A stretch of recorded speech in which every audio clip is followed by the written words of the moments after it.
Եթերում լուրերի ժամն է, բարի երեկո։ Եվ այսպես Արշակ arczepiskopos Խաչատրյանը հերքում է, թե իրեն վերագրվող տեսանյութն իր հետ կապ ունի։ Լրագրողների հետ հանդիպանը Սրբազանը պարզաբանում է ներկայացրել մեկնաբանություններին ու տեղեկություններին։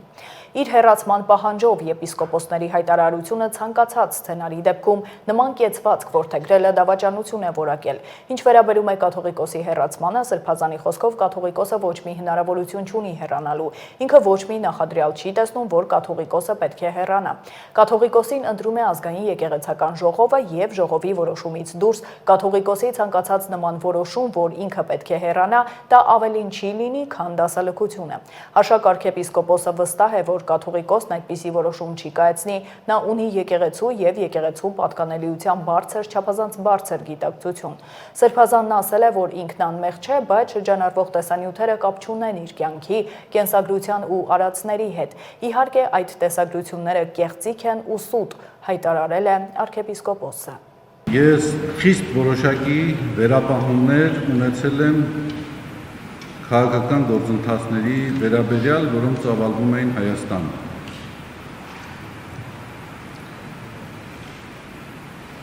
Իհարկե, ես իմ վերապահումները հանրայնորեն, մասշտաբայնորեն չեմ արտահայտել, հաշվի առնելով ժողովրդի լայն շրջանակների աջակցությունը իշխանությանը, հույս ունենալով, որ միգուցե ես եմ սխալվել։ Միգուցե սա այն է, ինչ որ անհրաժեշտ է այսօր Հայաստանի։ Դժբախտաբար սա այն դեպքն է, սովորաբար մարդիկ ուրախանում են, որ իրենք չեն սխալվել, բայց դժբախտաբար ես ցավում եմ, որ ես այս դեպքում չեմ սխալվել, ինչպես եւ չեն սխալվել մի շարք անձինք։ Ինչու չեմ սխալվել եւ ինչու ունեի այդ վերապահումները։ Այն անձը, ով առաջնորդում էր քաղաքական process-ը Հայաստանում, որևէ վստահություն չէր նշենչում ինձ, ի տարբերություն այն բոլոր անձանց, ովքեր ոգևորված էին նրանով։ Նրա կենսագրության պարզ վերլուծությունը ինձ հուշում էր, թելադրում էր, որ որևէ դրական տեղաշարժ, որևէ լուսավոր հեռանկար հնարավոր չէ ակնկալել այս մարդու առաջնորդած շարժումից։ Դա մի մարդ էր, որ իր ողջ կենսագրության ընթացքում բացառապես առաջնորդվել էր շանտաժով, վիրավորական, զրպարտչական բնույթի գործելավոճով, որը արտացոլված է նաև իր կողմից հեղինակած գրքի մեջ։ Ես ակնարկում եմ երկրի հակառակ կողմը գիրքը։ Դուք երևի թե ծանոթ եք այդ գրքին, եւ դժվար է դրական սպասումներ ունենալ մի մարդուց, որի աշխարհայացքը ուղղակիորեն արտացոլված է, դրոշմված է այդ գրքի մեջ։ Բայց իսեր Աստծո, ես չպետք է լինեի այն անձը, որը ժողովրդական սպասումները փորձեր խափանել, փորձել Չարագուշակ Մարգարեի պատմության հատնել։ Եվ դժբախտաբար 20 թվականին տեղի ունեցավ այն, ինչ որ բոլորիս կյանքը այսօր ավերել, բոլորիս համար մեծագույն մտահոգություն։ Մենք կորցրեցինք Արցախը, մենք կորցրեցինք ներազգային համերաշխությունը, կեղծ եւ արհեստական պատճառաբանություններով բազմաթիվ անձինք ձերբակալվեցին, պառակվեց հասարակությունը։ Եվ իհարկե այդ պայմանների մեջ ես անբարոյական եմ համարել, որպես թե եկեղեցական եւ թե անձ, որևէ ձևով իմ դիրքորոշումը չարտահայտել։ Եվ ես այդ դիրքորոշումը արտահայտել եմ եւ այսօր էլ այդ դիրքորոշման վրա եմ, այդ անձը եւ այդ անձինք, այդ իշխանությունը, որը այդպիսի առհավիրք է բերել մեր երկրի եւ մեր ժողովրդի գլխին, չի կարող շարունակել մնալ իշխանության։ Օր առաջ նրանք պետք է հեռանան։ Որևէ գործողություն, որևէ սպառնալիք, որևէ տեղեկատվական տեռոր չի կարող ինձ ստիպել անելու մի բան, որը ավելի մեծ մեղք է, քան այն, ինչ որ ես կարող եմ երբևէ արած լինել։ Փառք Աստծո, ես իմ կյանքում չունեմ արած բաներ, որոնց համար ես ամաչ եմ։ Իհարկե դա չի նշանակում, որ ես անմեղ եմ։ Ես ասել եմ, որ ես բազմաթիվ մեղքեր եմ գործել, բայց այն վերագրումները, որ կատարվում են ինձ, բացարձակապես կապ չունեն իմ կյանքի հետ, իմ կենսագրության հետ, իմ արածների հետ։ Ես տեսագրություններին առանձին անդրադարձել եմ, իհարկե դրանք կեղծիք են եւ սուտ են։ Ես դա ասել եմ եւ կրկնում եմ։ Նորից եմ ասում, ես չգիտեմ ավելի մեծ մեղք, քան այն, որ գործված սայթակումների դիմաց գործես նոր մեղքեր, նոր սայթակումներ ստիպված լինես անելու։ Ավելի մեծ դավաճանություն, ավելի մեծ ինքնաժխտում ես չգիտեմ։ Ինչ կարող եի ես անել։ Ես կարող էի դադարեցնել իմ ծառայությունը, խնդրել դադարեցնել իմ ծառայությունը, բայց դադարեցնելու դեպքում ես մտավախություն ունեի, որ պետք է լցնեմ ջուր այն մարդկանց ջրաղացին, ովքեր որ ստեղծել են այս հերյուրանքը։ Վերջիվերջո նրանց նպատակը դա է։ Երկրորդը, եթե շարունակեմ իմ պաշտոնավարությունը, տպավորություն պետք է ձևավորվի, որ բացարձակապես առհամարած ունեմ հանրային ընկալումները, կարծիքը։ Իհարկե ես այդ հարցին ժամանակի մեջ կանդրադառնամ։ Անցյալ օրը կարծեմ մեր լրագրողներից մեկը այդ հարցը ինձ տվեց, ես իրեն պատասխանացի, որ ոչ, ես չեմ պատրաստվում իմ ծառայությունը դիմել դադարեցնելու, միայն այն պատճառով, որովհետև ինչ որ մարդիկ այդպես են ուզում։ Բայց կարող է հասնի պահը, եւ ես զգամ, որ իմ ծառայությունը դադարեցնելը կարող է օգտակար լինել օբյեկտիվ քննություն իրականացնելու, կարող է օգնել, որպեսզի մարդկանց մոտ թյուրիմացությունները դադարեն, եւ եթե ես եմ խանգարող հարցի օբյեկտիվ քննությանը, իհարկե ես ցանկացած լուծումի պատրաստ եմ, բայց դա պետք է ես գնահատեմ, տեսնեմ։ Եվ երրորդը, եկեղեցական իշխանությունը ինքը կարող է գնահատել, դա անհրաժեշտ է թե ոչ։ Հակակոռուպցիոն դատարանում շարունակվել է Ռոբերտ Քոչարյանի եւ մյուսների գործով դատական նիստը։ Այն սկսվել է ընդմիջումով, պատճառը ինչպես նախորդ նիստին դատախազների բացակայությունն է եղել։ Ռոբերտ Քոչարյանից բացի մեղադրյալների թվում են Սեյրան Օհանյանը, Յուրի Խաչատուրովն ու Արմեն Գևորգյանը։ Դատալսումներն այսօր հետաձգվել են, հաջորդ նիստը դեկտեմբերի 17-ին է նշանակվել։ Հիշեցնեմ, աղմկահարույց գործով անցնող անձանց նկատմամբ քրեական հետապնդումը դադարեցվել էր Սահմանադրական դատարանի այն որոշումից հետո, որով մեղադրանքի հոդվածը ճանաչվել էր հակասահմանադրական։ Դատավճիռը բողոքարկվել է եւ գործը փոխանցվել է հակակոռուպցիոն դատարան, որը քննում է նոր մեղադրանք ներկայացնելու վերաբերյալ մեղադրող կողմի միջնորդությունը։ Փաստաբանները տեղի ունեցողն իրավական նոնսենս են որակում, հայտարարելով, որ մարդկանց նախ անվանում են ամբաստանյալներ եւ միայն դրանից հետո են սկսում քննարկել մեղադրանք ներկայացնելու հարցը։ Օդի որակը Երևանում նոյեմբերին վատթարանում է, բարելավում մարտի կեսից, թեև բարդ, բայց կան լուծումներ, քաղաքապետն է հայտարարել։ Ավինյանի խոսքով արդեն 2 տարի քաղաքապետարանն իրականացնում է օդի որակի չափումներ։ 2024-ից խոշոր կառուցապատող ընկերություններում ներդրված են սարքեր, որոնք միացված են քաղաքապետարանի GIS համակարգին։ 175 սարքից ստացվող տվյալները խոսում են այն մասին, որ օդի որակը Երևանում նոյեմբերի կեսից վատթարանում է եւ սկսում է բարելավել մարտի կեսերից։ Ցավալին այն է, որ երևույթը բարդ գործոններով է պայմանավորված։ Առաջին հերթին մեր աշխարհագրական դիրքով եւ այս ժամանակահատվածում նաեւ որոշակի եղանակային պայմաններով։ Օդի ինվերսիայով այդ օդը գալիս է մեր տարածաշրջան եւ շատ էական ժամանակ մնում է։ Շատ դեպքերում լուծումները Երևանի սահմաններից դուրս պետք է իրականացվեն։ Եթե երկարաժամկետ լուծումների մասին է խոսքը, ապա պետք է ստեղծվեն նոր անտառածածկ, կանաչապատ տարածքներ, որոնք որոշակի պատնեշ կարող են ստեղծել եկող քամիների համար։ Կարճաժամկետի մասով եւս Ավինյանն առաջարկ ունի։ Հնարավոր է, որ մի 10-15 կրիտիկական օր, որոնց մասին մենք նախորոք տեղեկացված լինենք, եթե այդ օրերին մենք էական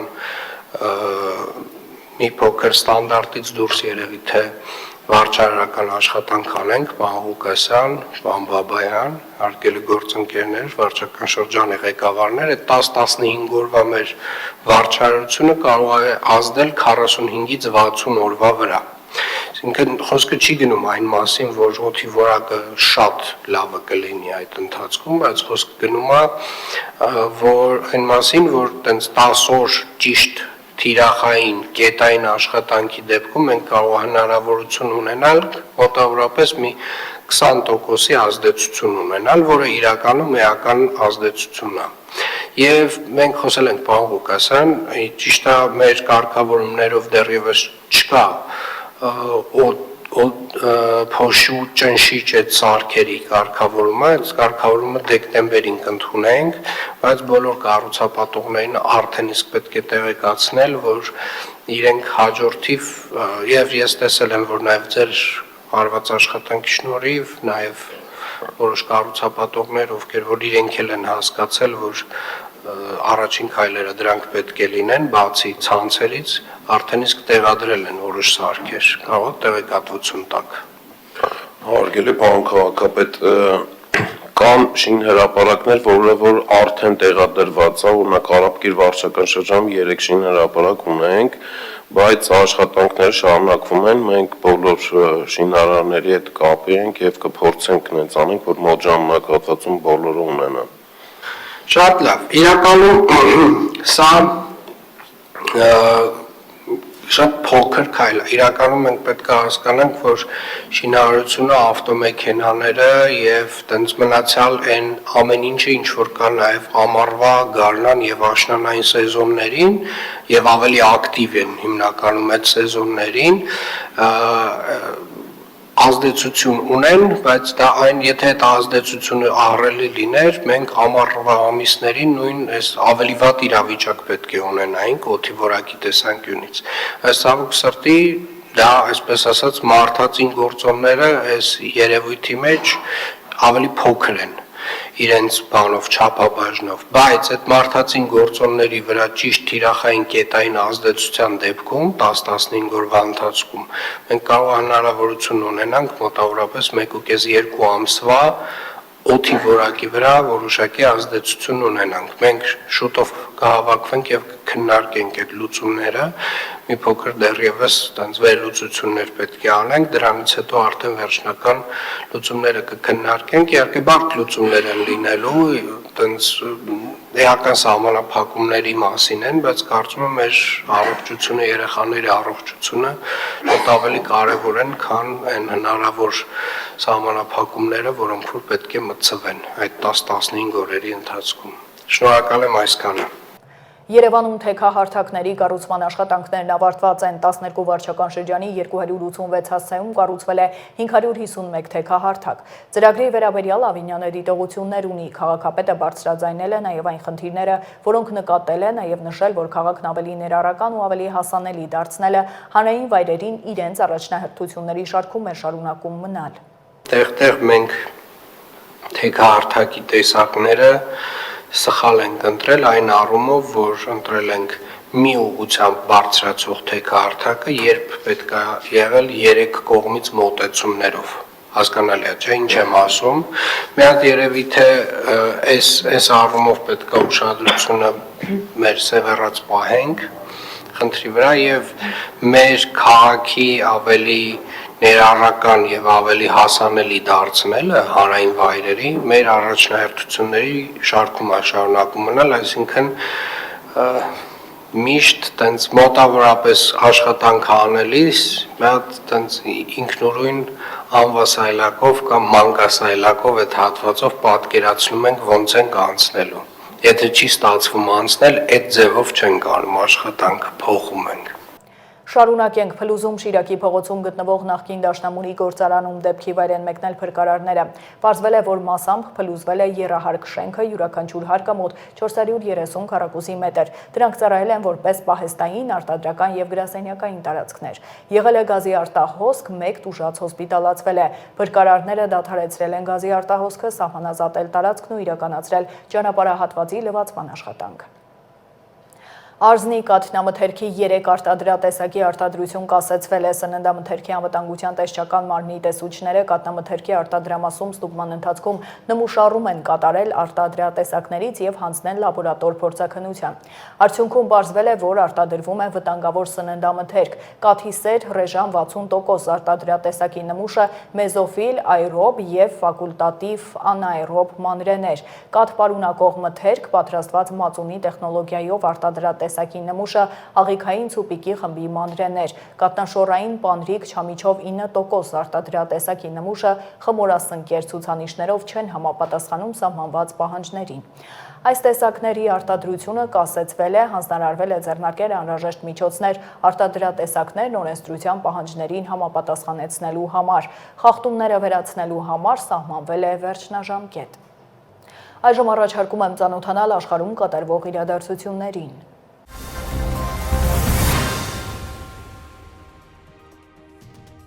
Ֆլորիդայում ուկրաինական թիմի հետ հանդիպումն արդյունավետ էր, սակայն խաղաղության համաձայնագրի որոնման հարցում աշխատանքները դեռ շարունակվում են։ Այս մասին հայտնել է ԱՄՆ պետքարտուղար Մարկո Ռուբիոն։ Իր հերթին ուկրաինական պատվիրակության ղեկավար, Ուկրաինայի ազգային անվտանգության եւ պաշտպանության խորհրդի քարտուղար Ռուստեմ Ումերովը բանակցությունները որակել է արդյունավետ եւ հաջողված։ Ումերովը, ինչպես Ռուբիոն նշել է, որ Ֆլորիդայում կայացած հանդիպումը հիմնված էր Ուկրաինայի եւ Միացյալ Նահանգների միջև Ժնևում կայացած բանակցությունների վրա։ Նոյեմբերի 30-ի երեկոյան Ֆլորիդայում ԱՄՆ-ի եւ Ուկրաինայի պաշտոնյաների բանակցությունները տևել են մոտ 4 ժամ։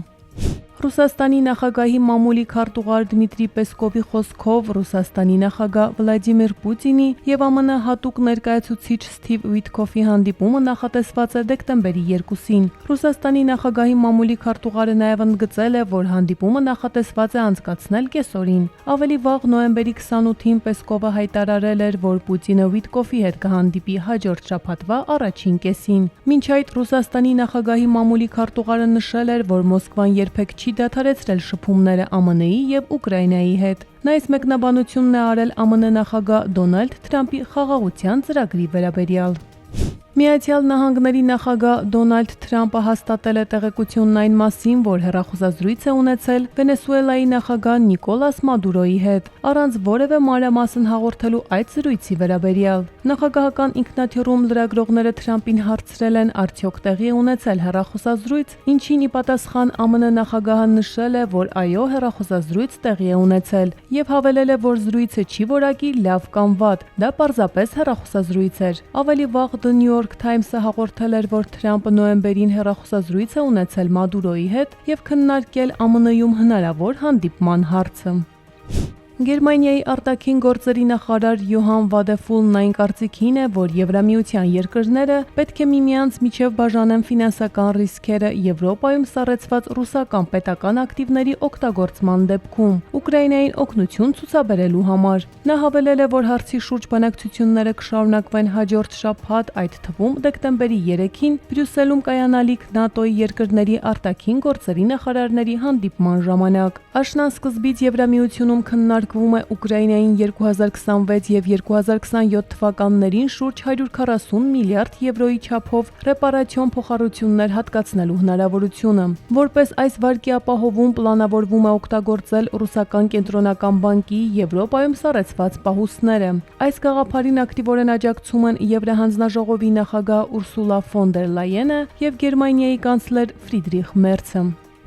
ԱՄՆ-ում առնվազն 8000 չվերթ է չեղարկվել կամ հետաձգվել անբարենպաստ եղանակային պայմանների պատճառով։ Նոյեմբերի 30-ին հետաձգվել է 7460 չվերթ, եւս 664 թռիչք չեղարկվել է։ Օդերևութաբաններն ավելի վաղ նախազգուշացրել էին ձյան եւ ցուրտ եղանակի մասին ԱՄՆ մի քանի նահանգներում։ Չվերթների ամենամեծ թվով ուշացումներ եւ չեղարկումներ են գրանցվել Բոստոնի Մասաչուսեթսի նահանգում, Դեթրոյթի Միչիգանի նահանգում, Մինեապոլիսի Մինեսոտայի նահանգի, Նյու Յորքի եւ Չիկագոյի օդանավակայաններում։ Տեղատարափ անձրևների հետևանքով հարավ-արևելյան Ասիայի երկրներում հեղեղումների եւ սողանքների պատճառով զոհերի թիվը գերազանցել է 600-ը։ Մասնավորապես Ինդոնեզիայում մահացել է 435 մարդ, Թայլանդում 170, Մալազիայում 3 մարդ։ 3 երկրներից տարհանվել են հազարավոր մարդիկ։ Հեղեղումների պատճառով տուժածների ընդհանուր թիվը գերազանցում է 4 միլիոնը, որից մոտ 3 միլիոնը հարավային Թայլանդում, իսկ 1.1 միլիոնը արևմտյան Ինդոնեզիայում։ Արմինե Գևորգյան, Update լրատվական։